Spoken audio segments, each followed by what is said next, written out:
call this regular meeting of the Bennington Public Schools Board of Education to order at 6 o'clock. As always, this meeting is governed under the provisions of the Nebraska Open Meetings Act, which is posted in the back of the room. Thank you, students, educators, and community members for being here this evening. As always, we start with public forum. If you're interested in speaking in public forum this evening, we'd ask you to fill out one of these sheets in the back of the room, pass it up to the board secretary, and we'll make sure that, that you get recognized when it's your turn to speak. Ask you to come up to the front of the room, and you'll have 5 minutes to tell us what's on your mind. I'll keep a timer and give you a warning when you have a minute left. And we do ask that you conclude your comments when you reach the 5-minute mark. As a general rule, the board will not engage in dialogue or answer questions, just so we make sure we're sticking to items that are on the agenda. But if you do have questions, we'll certainly endeavor to get them answered for you, either from the board or the appropriate administrator as a follow-up. So again, if you're interested in speaking tonight, please fill out a form. We do have a couple of people who have already done so, and so the first person I would invite forward is Dan Surrey.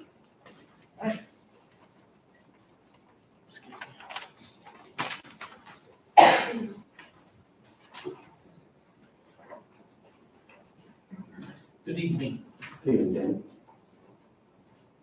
All of your questions and answers on the websites are still missing the main point. What is the plan? You just issued the last series of bonds in August of this year. The first principal payment is not even due until 2030. What is the plan to pay off the debt quickly? You are avoiding the issue and just asking to pile this on.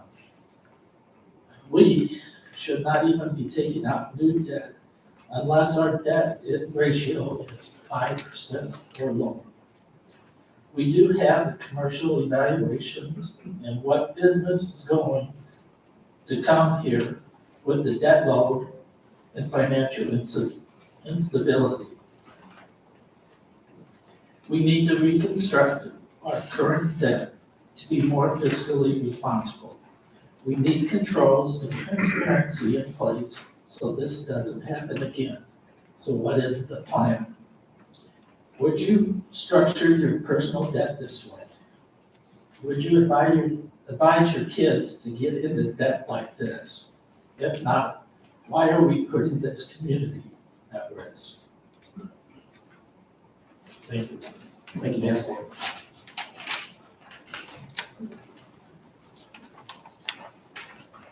Next, I have Carol, who's still starting.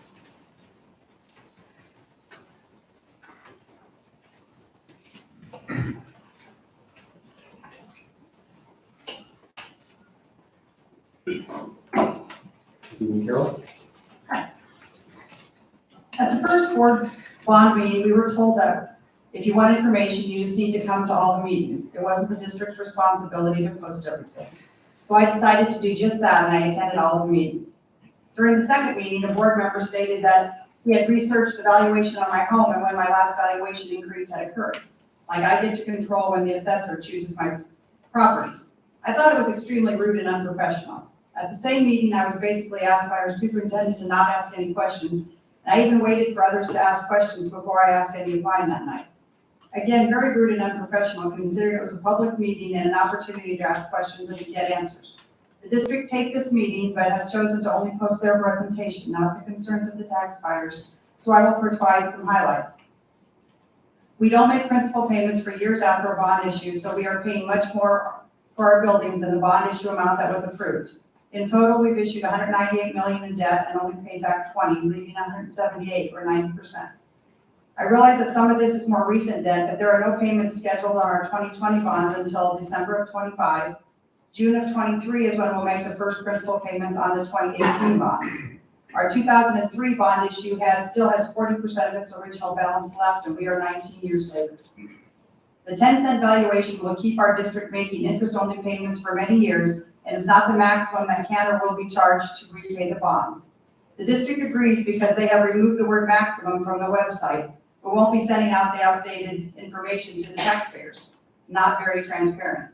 By 2027, our payments on the bonds will be about double what they are now. In the year 2028, we will have a negative cash flow. We were told the solution is to take money from other funds.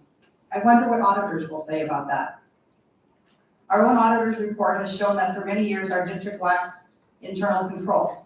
We hire more and more people, and the report continues to say this. Our own auditor even fired us, and we had to get a new one. The new one says the internal controls are lacking. The district has said that we can handle 200 over capacity. It was noted by a taxpayer that per the district graph, that we would be under that if we don't have the projected growth. Higher interest rates and a recession will certainly bring that to a halt. It was also noted by that concerned taxpayer that the other growth graph showed only capacity with projected growth and not just with current numbers. Her point was that the district is asking for 153 million for a couple hundred students that may or may not actually occur.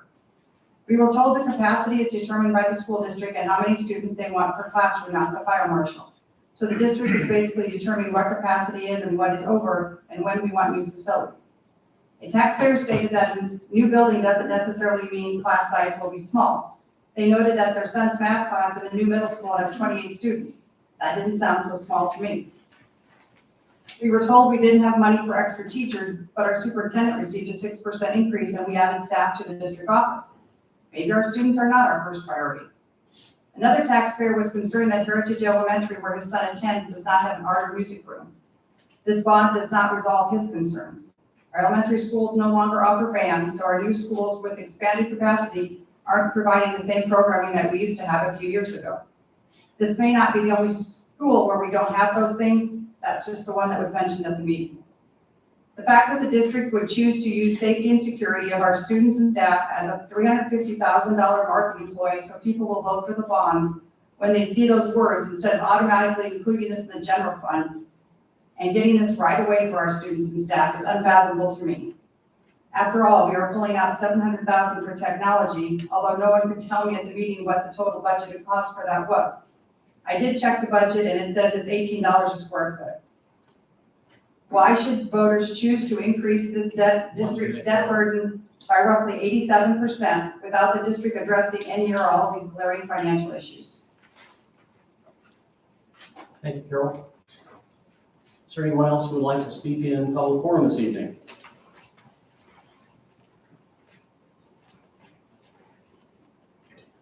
Seeing none, we'll proceed with our business agenda then. That begins with the consent agenda, which includes the approval of this evening's agenda, approval of minutes from the regular meeting of September 12th, special public hearings, minutes of the meeting on the 12th, minutes of the meeting on the September 26th, and special public hearing to set the final tax request, and the minutes of the special board meeting, as well as October bills and resignations and hires. Allison is out this evening, so Valerie and I reviewed bills. Valerie, anything of note? There are certainly significant disbursements in our construction, curriculum, student support services to ensure support for students with special needs, and those are the few things that are of particular interest in this month's bills. Thank you. With that, I would entertain a motion regarding the consent agenda.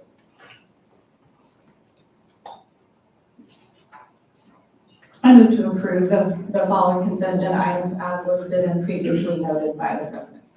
Thank you, Valerie. I'll second. Seconded by Kara. Jody, please call the roll. Kara? Yes. Heather? Yes. Mark? Yes. Tim? Yes. Valerie? Yes. Motion carries. Now we'll move to our reports, beginning with our administrative reports. And as always, we'll start with elementary. A reminder to please tell us who you are for the benefit of those in the room and watching the stream. Molly O'Connor, I'm the principal at Stratford Elementary. I have the elementary report tonight. Lots of fun things happening in the elementaries. We've had our PTO fundraisers with always in and a lot of craziness for our principals. We also have parent-teacher conferences this week, which we get to welcome everybody back in person, which is a nice change. And then our Stratford Elementary dedication this weekend. We'd love to see as many people there as possible. We're excited to show off our new building. Any questions? Thank you. Middle school.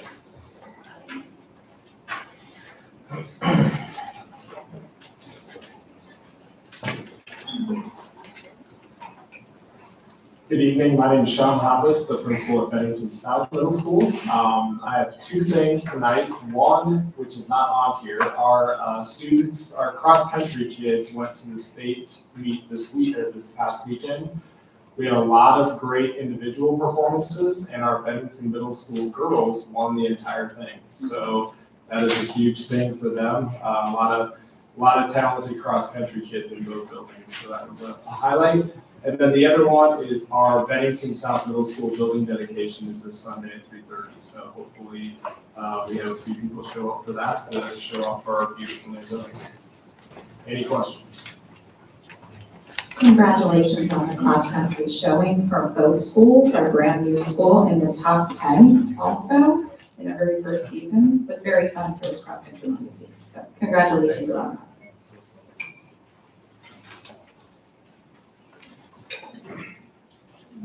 Greg Lamberty, Bennington High School Principal. A few highlights for our month of October.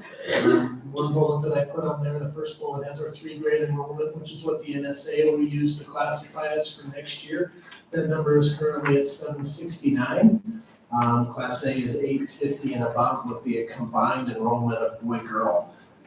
We have Badger Boo Night set for Monday, October 24th at Bennington High School, 5 to 6:30 p.m. Elementary students are welcome to kind of get some practice trick-or-treating 1 week before Halloween. And then the last item that I will just mention is postseason is here for most of our fall activities. Our girls golfers are currently in 4th place out at the state meet out at Monument Park in Gearing. Our softball team punched their ticket to state last Friday afternoon, and they will start competition at Hastings on Wednesday at 9 a.m. And our cross-country teams competed their district championships this Thursday at Mount Michael. Questions for me? I would be remiss if I didn't mention our band as well. They started their postseason this past Saturday with our home festival with 12 schools, and they go to Lincoln the next 2 weeks with invitational and the state marching band championships. Thank you.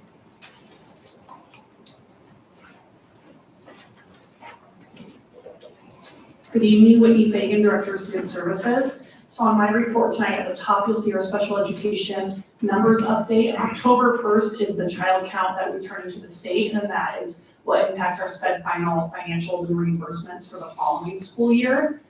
Next month, hopefully I'll kind of have a breakdown of where those increases are and how we're supporting our students. We have had a very large increase in new families moving in. Just over the last 2 years, we've gone from 26 families moving into our district with a student with an IEP to this year's 62. And we've also had a very big increase, as you can see in our birth to 5 population, almost doubling over the year. Next is our high ability learning current numbers. We are in the middle of doing COGAT, so hopefully by December we will have it ironed out with all of the new qualifiers. And then for grant reimbursements, I just wanted to note that we did get over $1 million worth of reimbursements we just applied for last week, but noting that $425,000 of that was due to American Rescue Funds, so that was a 1-year thing, and that will not be next year in our budget. Any questions? Thank you.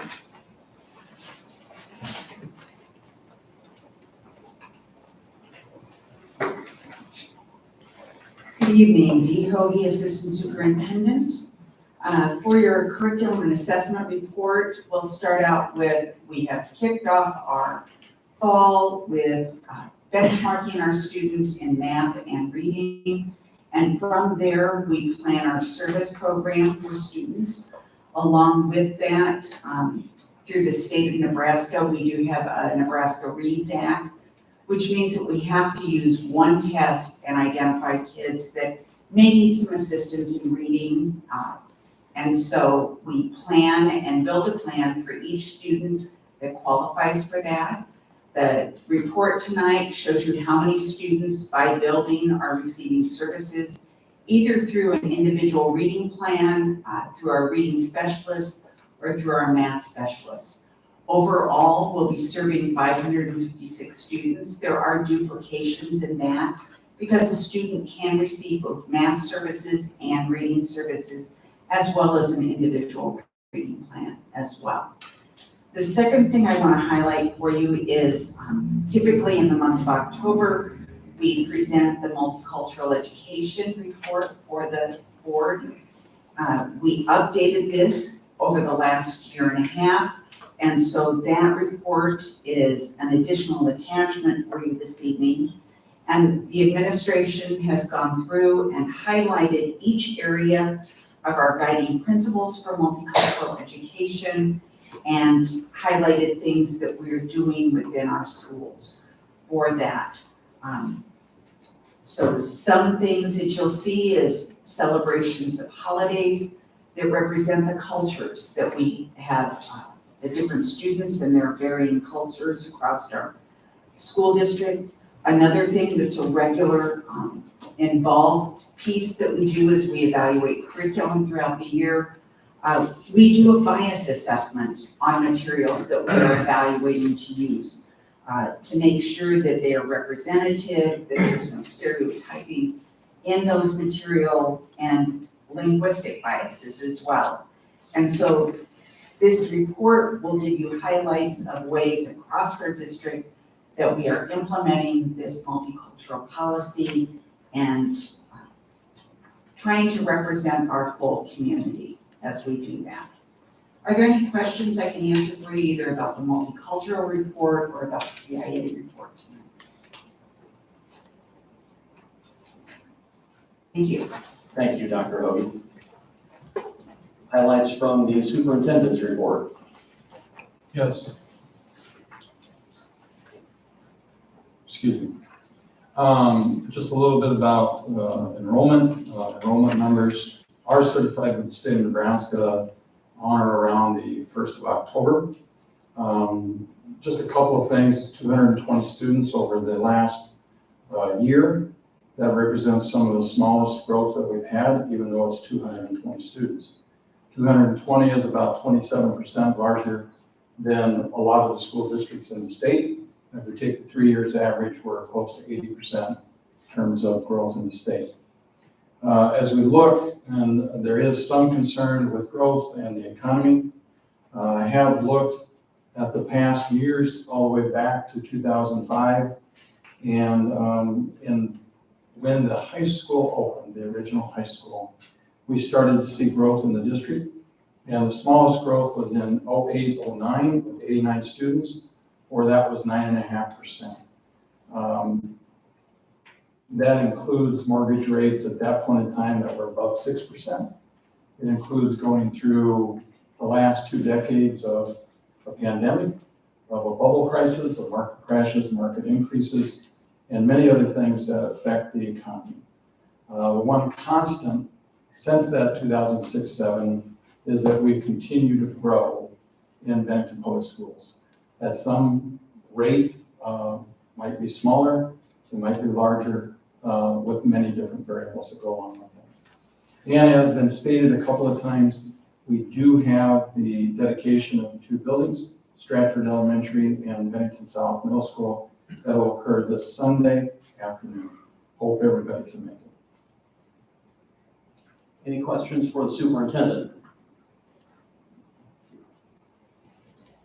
Hearing none, our next agenda item is committee reports. I don't believe we have any committee reports this evening.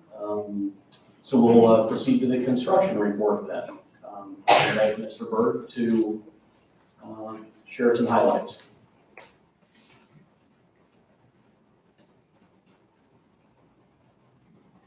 Good evening. I'm Michael Berg with DLR Group.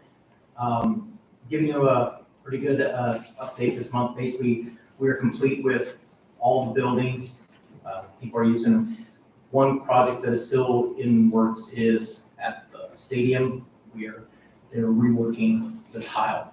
It did not pass our judgment in installation, so it's going to be replaced. Middle school is working on some interior punch list. working very well with that, and some changes that the district has requested to get pricing on and change work. We're working on getting some of the, we're planting grass, we're trying to make it grow, so as much as we can. So elementary, there's a few items that are being installed due to poor delivery times. They are installing all marker boards, which will be done this week, and there is some wall covering, basically wallpaper that needs to be installed. Other than that, everything is being used, all some fences, playground equipment, everything on fence there.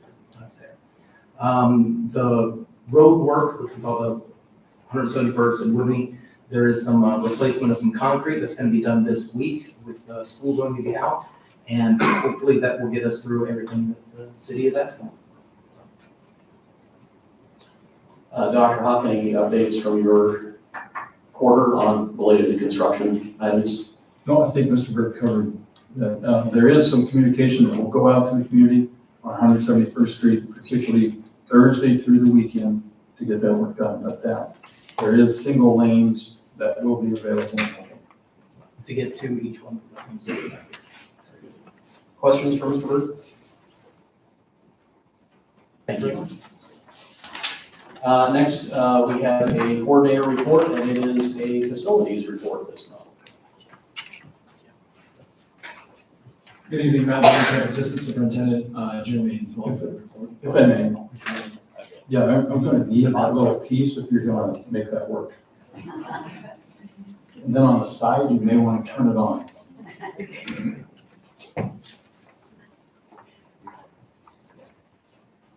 I did not believe you have Assistant Superintendent Jeremy Eaton's coordinator. I'll be working with me through this presentation. Our facilities report is kind of a piggyback on Mr. Berg's construction report here just a few minutes ago. Stratford Elementary is now open, 341 students, staff members. We have some that travel between other elementaries, particularly in the specials. We have 11 classified staff as well. We've worked out some kinks over the last month and a half. I know there have been some fire alarm issues that we believe we have worked out and have had a company back to take care of those. But we are in Stratford Elementary, and other than a few road bumps along the way, off to a good start. Bennington South Middle School, 520 students with 38 certified staff. Our librarian or media specialist, Ms. Denbosch, does travel between both buildings. We have 10 classified staff there as well. Haven't had an opportunity here this afternoon to walk to the football stadium to watch Bennington North and Bennington South compete against each other with a full grandstand. So it was a fun activity for Bennington Public Schools to watch that game. I believe those were the 7th graders. Okay, the softball facility. Over the course of the last year, we've done quite a bit of renovation, and I know we've updated you on this, but we are nearing the end of that completion. Our press box is now completed and built out on the inside. The restrooms and the concessions are done. Mr. Burke did talk about the tile on the concessions and the restrooms, not only at the softball complex, but at Badger Stadium, football, soccer, and track complex. That tile did not meet our specifications, and so we did reject that. We're working on having that replaced at a later time, most likely late next spring or early summer. So it doesn't disrupt. First of all, working through the winter would be difficult. We just don't want disruptions during track season and soccer season next year. But those are done other than that tile. The storage facilities, again, are in the press box or the little press box. We've had quite a few field improvements at the softball stadium. We've added a 7-inning scoreboard, which is very nice. There are now block dugouts at the softball facility. We've added fencing really around the entire complex. The batting cages and the bullpens have been built with lighting. At Badger Stadium, we've doubled the size of the plaza, so potentially at a later time we could add more bleachers. We've done quite a bit of landscaping between both. And then the bleachers and the retaining walls at the softball stadium, we are working with Heartland Seating, and we have the shop runners that are done for those. They've come out here this last week to get elevation measurements, and just want to make sure that they have those square before they send it out to the manufacturer to be manufactured, and we will have those installed sometime later this fall. They can work during the winter. We might have them work during the winter, but we're trying to get those done soon. There was a joint partnership with the Booster Club to purchase a video board for our gymnasium, our competition gymnasium at Bennington High School. That was installed here about a month ago, opened up with a volleyball game, I believe it was with Elkhorn North, maybe. 3-4 weeks ago. There are 2 smaller scoreboards that hang on the suspended track as well. You can see a picture to the right side there. The existing scoreboards are now not in operation. One of the questions we get is, would you use those? And they're just not able to, they're old enough and the technology with them is in a spot where being able to interface those with the current video board was something that we weren't sure we could do. And the package came with the new scoreboards as well. So we're leaving them up right now just for aesthetic purposes. If we take them down, I'm not sure if there's no paint behind them or if there is, it's probably looks a little different than what we have on the wall. So we're going to look to potentially remove those next spring after graduation. And the video board is great. If you haven't had a chance to see it, it's really, really neat. The students and staff are working to get better every day at learning how to use that and to be able to create some really neat graphics for our students. Mr. Eaton's going to talk to you just a little bit about a couple of spreadsheets here with his district projects and the projects we have that have gone on, and maybe a timeline on some replacement for some items in our district. Thank you.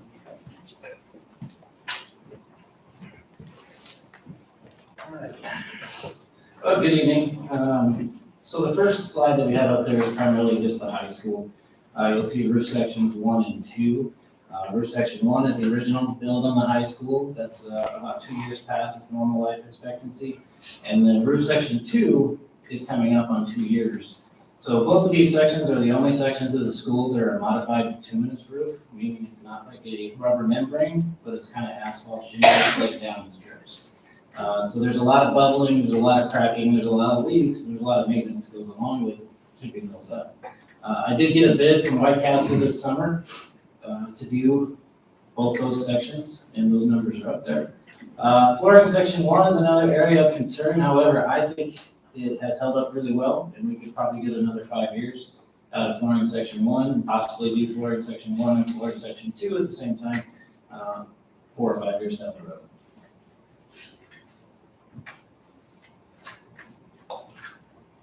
So, I think I skipped one.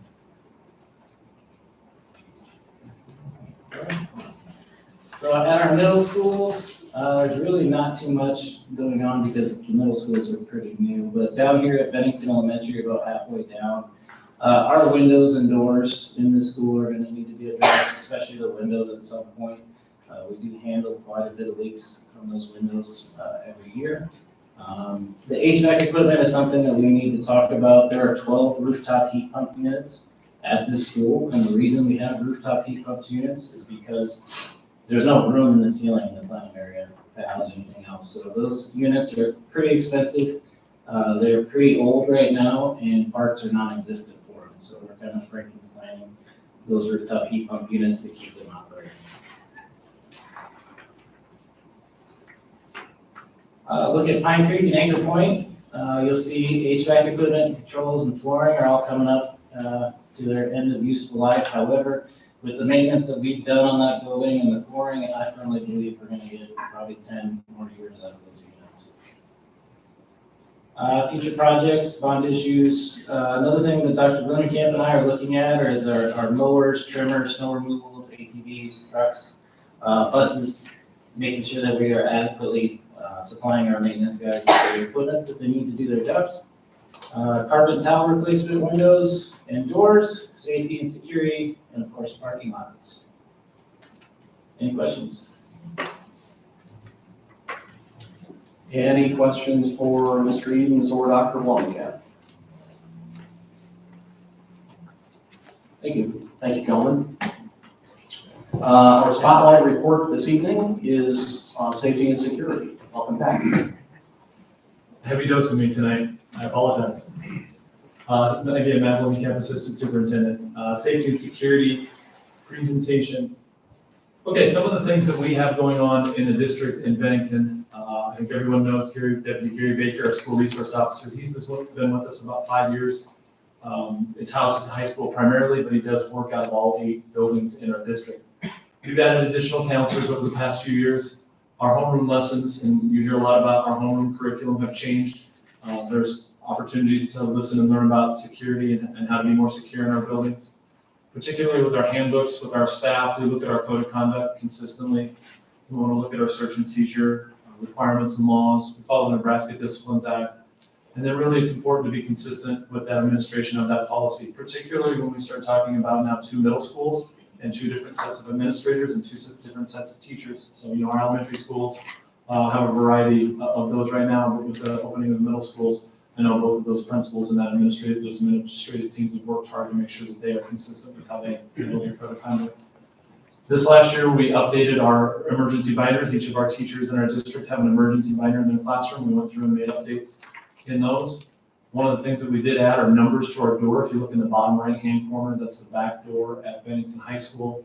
And the reason we did that was at a request by our school resource officer. When we have first aid, emergency responders, police, fire show up at our building, they may not know what the activity door is. If we call and say, hey, we have something going on at the activity door or the bus barn door. So we were encouraged to number all of our doors, and we've done that this last summer at all of our buildings. We continue to have parking tags in our parking lots. We have camera systems. Again, there are, pictures, one on the outside of the back door here on the bottom left, and one in the upper right-hand corner hanging from the ceiling in the auditorium, in the main commons area at the high school. But we do have camera systems with Genetech throughout the course of the school district. They're managed and maintained in our front office. We've continued to have card readers and to update our security. Mr. Ruckman does a really nice job of making sure we have the right people with the right access in and out of our buildings at the right times. And so we continue to work with that also.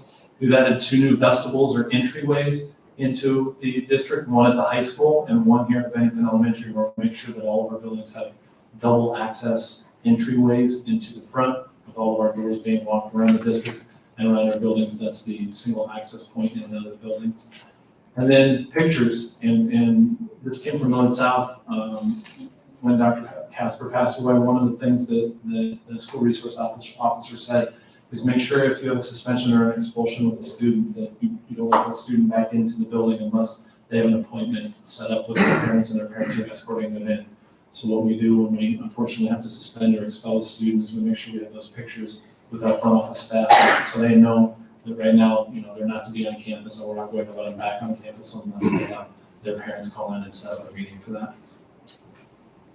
On our buses, we've added cameras with both audio and visual. This has really helped our bus drivers out to maintain a safe place and a secure place on our buses. It helps us as administrators, and it helps the building principals help our bus drivers do that, because we're able to review, Mr. Eden is able to pull that off and review that if we're having issues, whether it's theft or drugs or alcohol or somebody that's bullying somebody else on the bus. We have an opportunity to use that.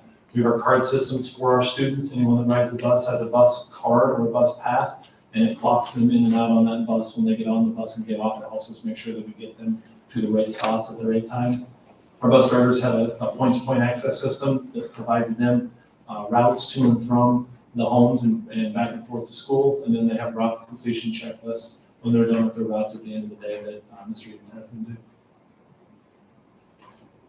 We have trainings that we provide staff. Some we choose to provide them and some are required to provide them.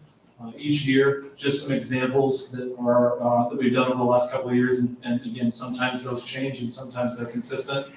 Slips, trips, and falls, suicide, harassment videos, dating violence, health emergencies, how to use an AED, child abuse is just an example of a certification completion that I had last year on I think it's health emergencies that I did. So when they're done, staff get those certifications of completion. It checks off a list with us so we can make sure that all of our staff are following through with the proper training that A, we want them to do, and B, that they're required to do by the state.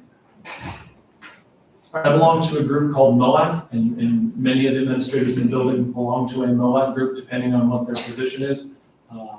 As far as safety and security, I meet with other district administrators around the Omaha metropolitan area to talk about best practices on how to make sure we keep our schools safe. One of the things that we have gone to is a common language, which is called standard response protocol. It's one that fire and police have used for a long time. We want to make sure that we're using the same language that they're using. And so some of you might remember we used to do what were called code reds and code yellows as far as safety drills in our building. Those are no longer called that anymore. They're called lockdowns and lockouts and evacuations. We created reunification plans.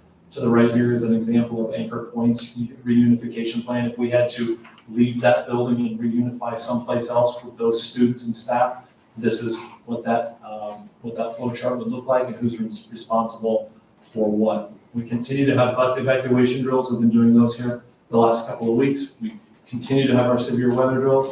And we've added knock boxes, which are look like little itty bitty safes right outside of the front doors of all of our schools. And those have keys that our fire and police can use to get into the building in case they needed to come to the building for an emergency.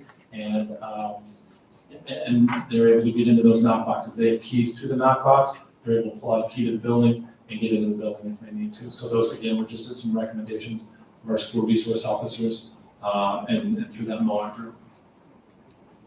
Safe to Help. This is a online anonymous tip system that our students are able to use. We've been 6th through 12th grade.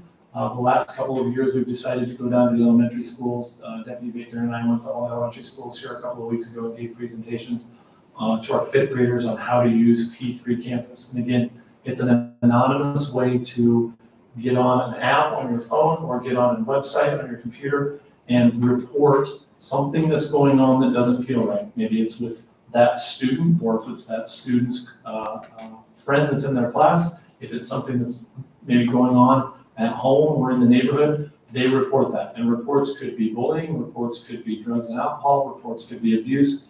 When they report, that automatically sends a text message and an email to that building's principal, to me, and to Deputy Baker. And then we follow up on every one of those reports. It actually goes to Boys Town, and they manage it out of Boys Town. They reach out to us, or they reach out to the individual that reports. And again, it's a way to anonymously report, so they're able to feel comfortable about reaching out if there are some concerns that are going on in their lives or in the lives of somebody that they care about. And it gives us an opportunity to work through that and work with our students, with our families. And those tips may come at 2 o'clock in the morning on a Saturday night. They may come at 1:30 in the afternoon on a Monday afternoon. And we read those and we determine with Boys Town, with the school resource officer, when we need to address it. And there are times when we need to make phone calls at 2 o'clock in the morning. And I can tell you that those are not the most enjoyable phone calls to make. At the same time, I'd rather wake somebody up and be wrong than not wake somebody up and be right. And so we make sure that we follow up again with that. It is, again, a program we've had in place for a few years here and it's got a lot of use. There are text messages that come through pretty much every day on my phone from at least one building in our district. And so I applaud our kids for being able to be comfortable enough to use that to reach out. Other things that we do here in Bennington, crosswalk assistant. We've had Deputy Baker out helping with crosswalks, but we have more schools that are open now. And we've created a stipend for our staff to be able to help out with that. You know, working in the morning and after school, whether it's the cold or the rain or the heat, as it has been, we want to make sure that we can get our staff taken care of for that extra time. We use outside date forms at our dances. We want to make sure that the students that come from other schools to our dance are students we want at our dances. And so we send outside date forms to their administrators, and they have to get approved by those administrators and be in good standing before that we'll allow them in at our dances at Bennington. And that's not uncommon. Most school districts, to my knowledge, in the metro area do that. We have age requirements as well. If you are below the age of a 9th grader, or you're a junior high student, or you're above the age of 20, we pretty much say, this is not the place for you. This is a high school dance. We want high school students for the most part at this dance. We have contracts that we use, non-harassment, non-aggression agreements. That's just a contract between two students that maybe aren't getting along so well. We want to make sure that they are clear on what those boundaries look like. There's an example of what that non-harassment, non-aggression agreement looks like over there on the right-hand side. Sometimes we have to ban our students or community members, parents from school. We don't do it often, but once in a while there's a reason to do that. We create a contract with our SRO to make sure we keep the students and staff inside of our buildings safe. The yellow thing that is in the middle there is a breathalyzer. Unfortunately, we use those from time to time as well. We have drug kits that we will use if needed. We're trained on how to use those, and again, we use them as needed. Unfortunately, we do have to use them, but we have them, and again, it helps keep our schools safe. 6 or 7 years ago, we had Seven Citadels Consulting. Jim Dale came out. He was someone that worked in the Hvac group, and we hired him as an outside auditor. He specialized in cybersecurity with the Air Force, but he has a company that audits safety and security for schools and for companies. He came out and spent the better part of 2 months with us in and out of buildings, creating reports on what we do well here. He gave us commendations, and then he gave us recommendations on maybe some areas that we could improve upon in order to make sure that we're more safe with how we're doing things and how we're operating here. The Department of Education, NDE, has done walkthroughs in our schools. We have alley cap evaluations once a year. And then I just recently had a chance to go to the Regional Safety and Security meeting on September 26th in Lincoln with Deputy Baker. I have another Safety and Security State meeting I'm going to in Kearney next week. Future options. Again, just some things to think about. Do we require our students to wear IDs at all times? Do we key code all of our doors in the building? I know a school district not that far down the road from us that says we're going to start keeping track of where students are at during the day in our building. That way we can keep people apart. If we need to keep them apart, we know where they're going. So they put keypads on every door, and the kids use their ID pads to badge in and out of those doors. As we get bigger, is one SRO enough for our school district? Some schools in our district or in the metropolitan area have metal detectors coming in and out of the building. A mobile device application is something like Safe to Help on your phone that helps with safety and security. Bus barn cameras are something that, since I put future options and created this presentation, Dr. Hvac and I have talked about. We did have some vandalism in our bus barn here a couple of weeks ago, and we are looking to potentially install some cameras there to make sure that we keep our buses safe. Exterior door cameras and sensors. We have cameras on our doors. Do we want to put sensors on those exterior doors where they buzz if somebody opens them up, somebody leaves a rock in them so they can get in? Does it buzz in the front office, and that way we know why is that door open at this point in time? Multiple screens and TVs at the SRO's desk. Do we create an opportunity for Deputy Baker to be able to look at every front door in our district from his desk at the high school? Maybe an option in the future. And then again, a school safety portfolio. I'm working on something like that right now. Our emergency binders are a really good start, but to continue to create safety manuals and checklists. That's what I heard at that safety and security presentation a few weeks ago. Checklists and check them, checklists and check them. Make sure that you are safe.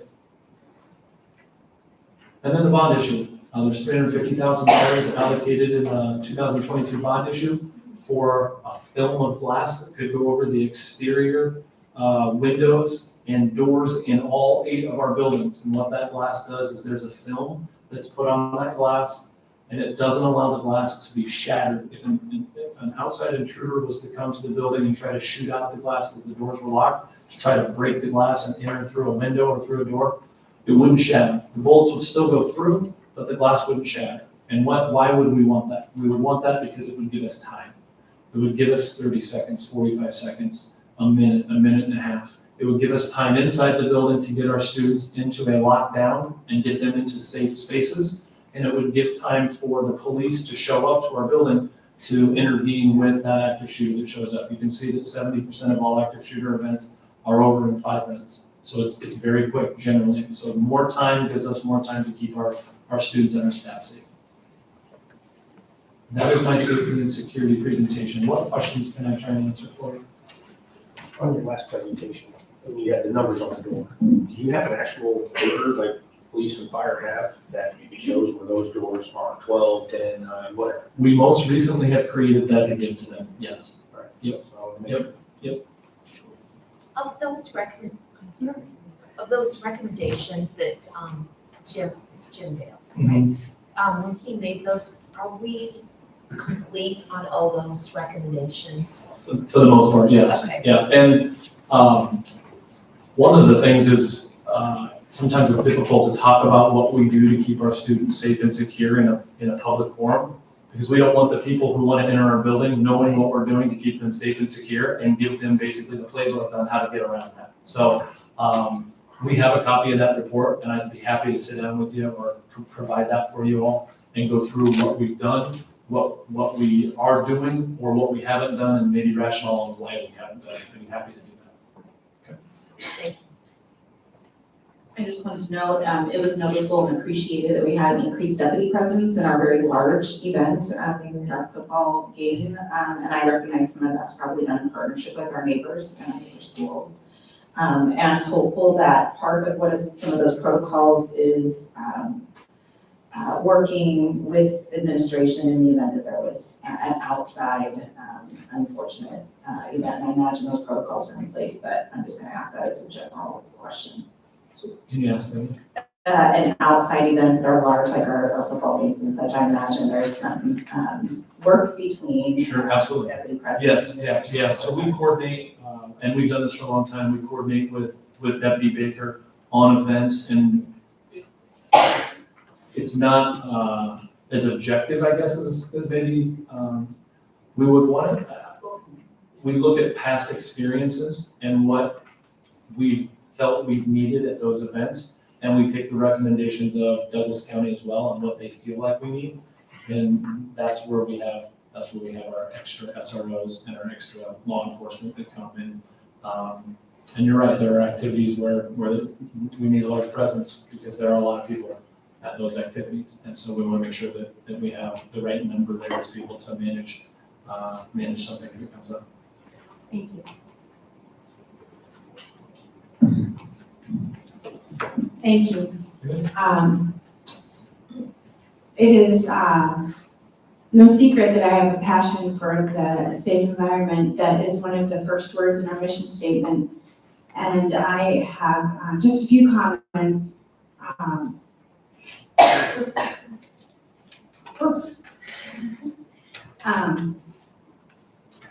Do we take, and some of these are rhetorical, but I hope that you think about them and go back to them, and you don't have to answer them today, okay? I hope that we are taking our allegations seriously. What I mean by that is if we have a student or a parent that reaches out and I do believe that we're good at this, that if there's a situation, we follow through with that. We notify perhaps the other student or the other parent. But my hope is that if there's some sort of red flag, that we don't just say, well, we contacted the parents and case closed. That's my hope. My hope is also that we look at mandatory reporting very specifically when it comes to state statute and things that we are required to report by law, but also to examine those behavior infractions that we could take a look at and put in a student file, for example, maybe along the continuum of bullying. I also would like to acknowledge, you've heard this before, that we consider in some way blocking access to YouTube at some level for our students.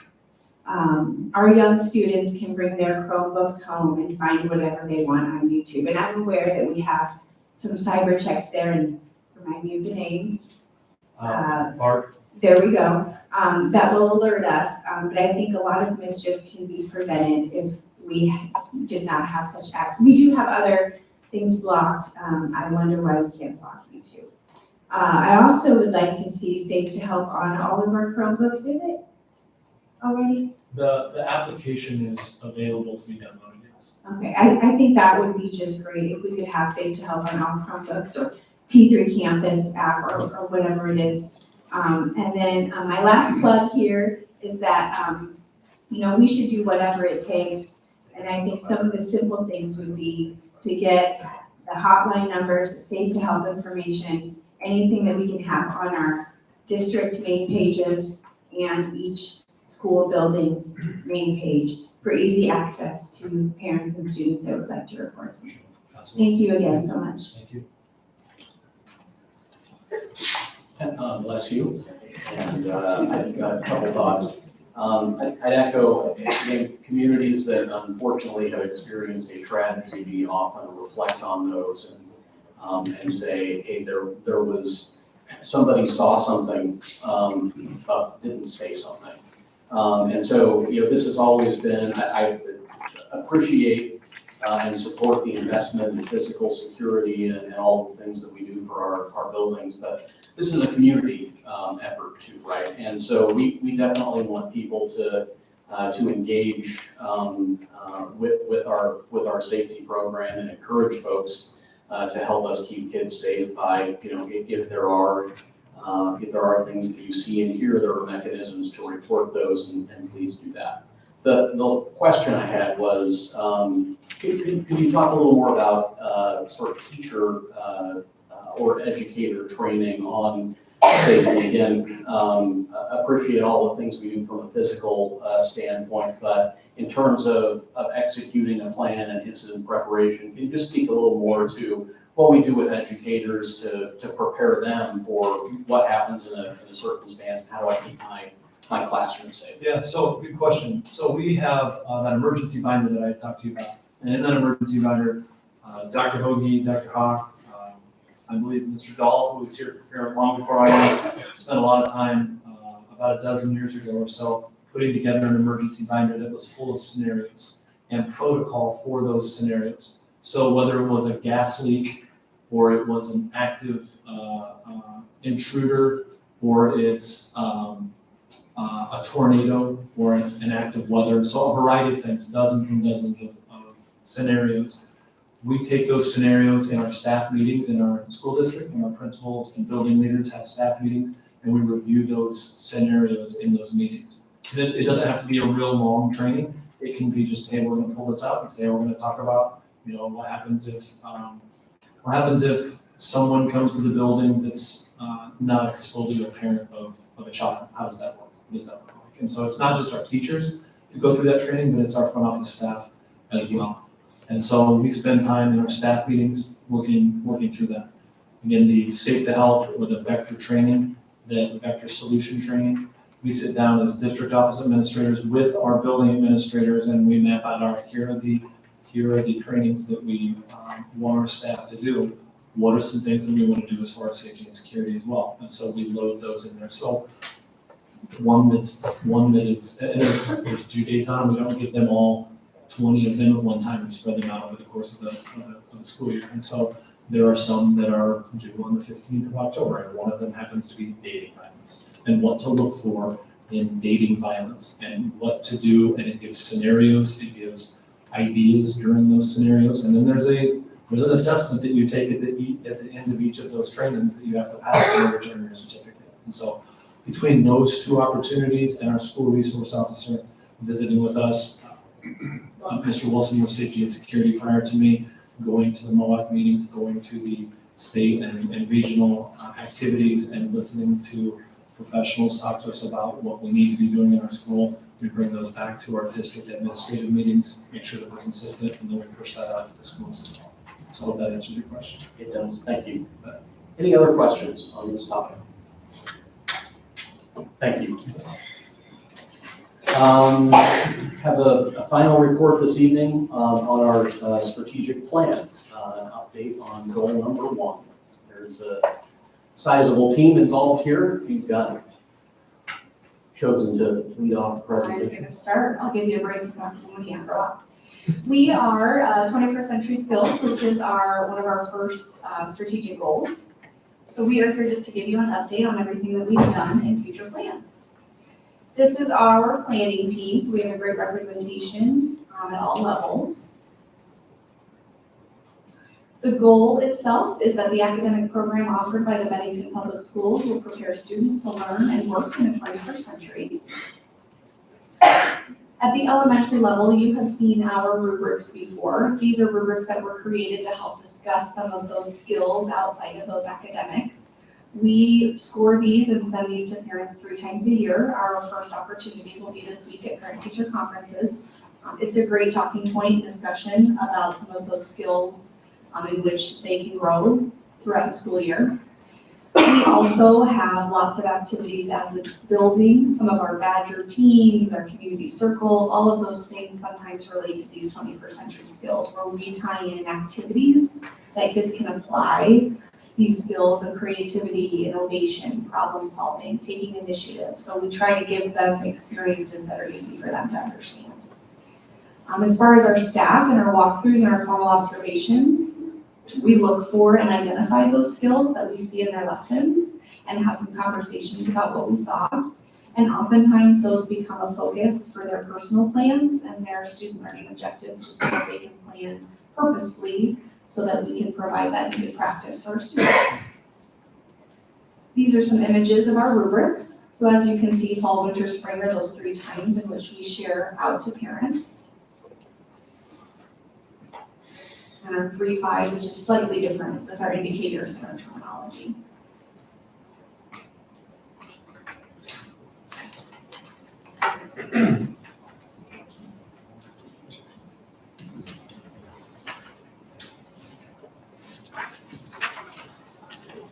Speaking to the middle school just a little bit, we do very similar to the elementary. We had our students self-reflect during the fall and spring. And our teachers right now also did fill out rubrics for the students as well. And then they take the time to meet with the students to kind of see where the student marked themselves and where the teachers see them at this point in time, and then set goals to try to work on those things. So if it's appropriate technology use, that could be a goal for a student. That's something that we would put together. This is our rubric. So the 2 we're focusing on this year are problem solving and decision making, and citizenship and personal responsibility. And we have a team of teachers over the summer with our administrators at the middle school that work on these and tweak these. So these are what our students self-reflected on and that our staff filled out. So looking forward to get those in the hands of parents to kind of see, that's what we hear a lot. You know, the grades are very important. They want to know, are they taking responsibility for their work and arriving to class on time, and that personal responsibility piece. So, so those are things we've been working on the last month with our students and staff.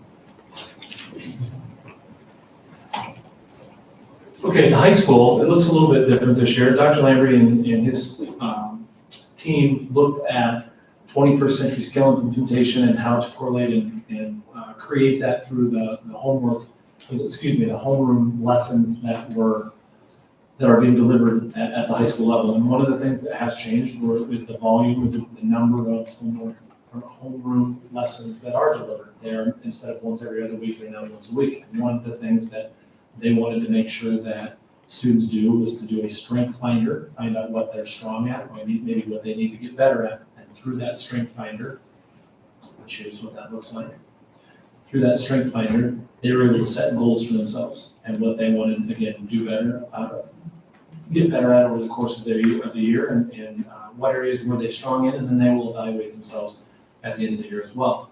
With the staff, in the past, we had each teacher use a rubric to score each student that they taught during the course of the year. And I've been up here before to tell you that that's a big rock to turn over. When you're a teacher with 130 or 140 or 150 teachers, that's 130 or 40 or 50 assessments that you're creating in addition to the grades that you're giving for all your students. And one of the reasons we had staff do that and teachers do that is because we didn't feel our homeroom instructors had enough experiences with those students to be able to do that.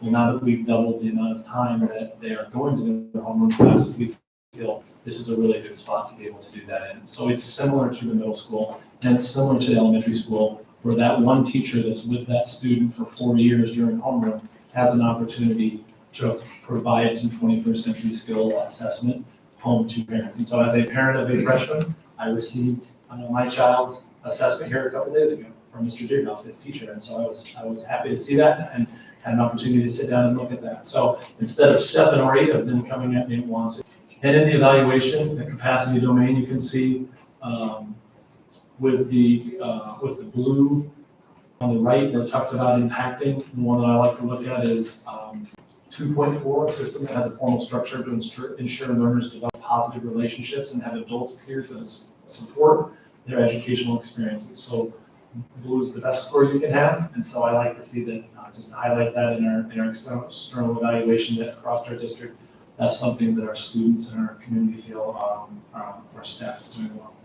So we did change our high school evaluation process just a little bit this year to working more with our homeroom instructors rather than our classroom teachers. In summary, over the course of the last eight years, I believe, as a committee, we feel that our initial goals have been met with 21st century skill implementation. We feel we have a refining process that is established. And so we can continue to review and evaluate as we move forward. And we have a process that is in place that allows us to do that. And then most importantly, we want to appreciate the committee's work. We have, as Molly showed you in the second slide, we have a K-12 representation of teachers, we have community members, we have board members, and we have administration that are on board. And we think that's important to be able to get all that feedback from those different people. And we wanted to say thank you to them for their time over the last 8 years as we've gone through this. Questions that any of the three of us can answer on 21st century skill implementation?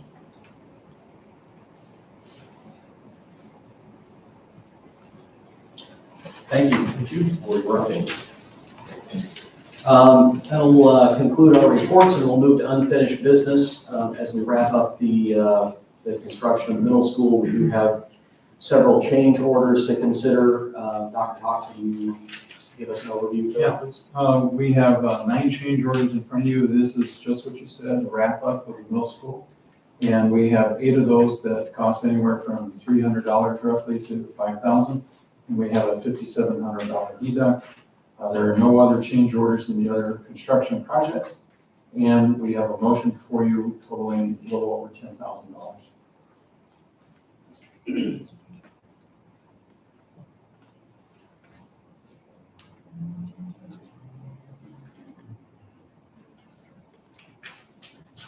I move to approve all items listed for construction project change orders for a cost of $10,315.84, including CCRs 36, 7, 8, and 9, 40, 42, 45, 46, and 47.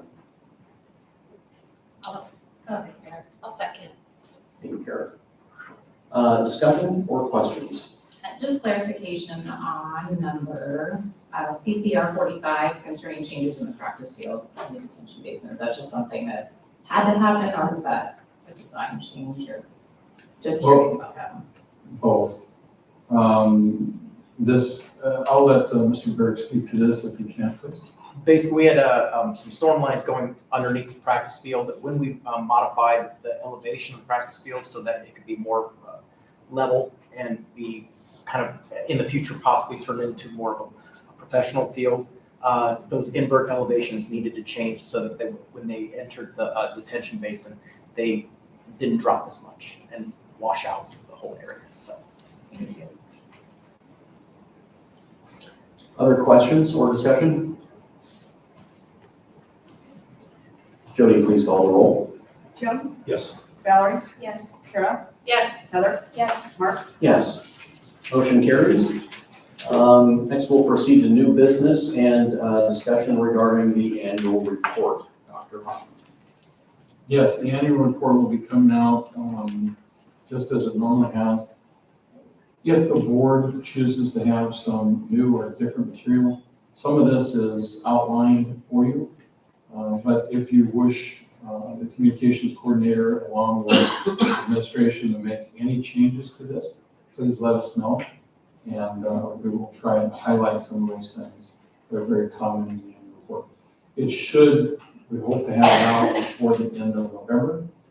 As always, it's dependent upon the Department of Ed and their releasing of information, specifically releasing of the scores that students took testing in last spring.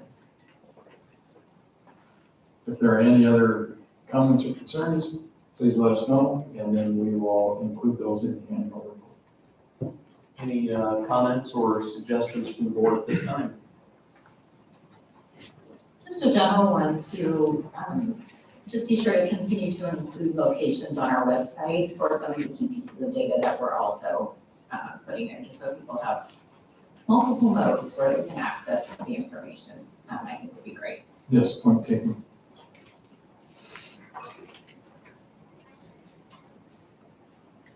Seeing no other discussion on that topic, the next thing we'll consider is a time and date for a November special meeting.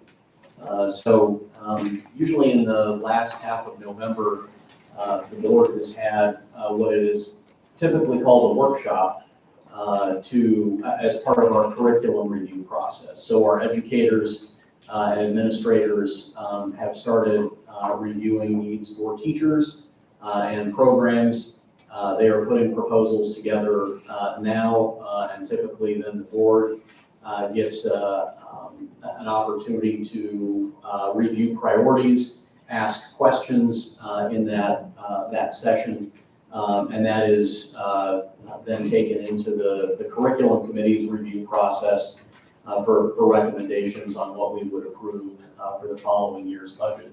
Use of the word workshop, I think, has tended to confuse people that, it is a public meeting, public is invited, so we'll call it a special meeting. Again, we've typically had that in late November. We do have a regular meeting scheduled for the 14th, so I would ask the board, as we get into the back of November and the Thanksgiving holiday, what is most conducive to a discussion. Throwing out Mondays after the 14th, you have the 21st or the 28th. Any preference for either of those or another day suggested?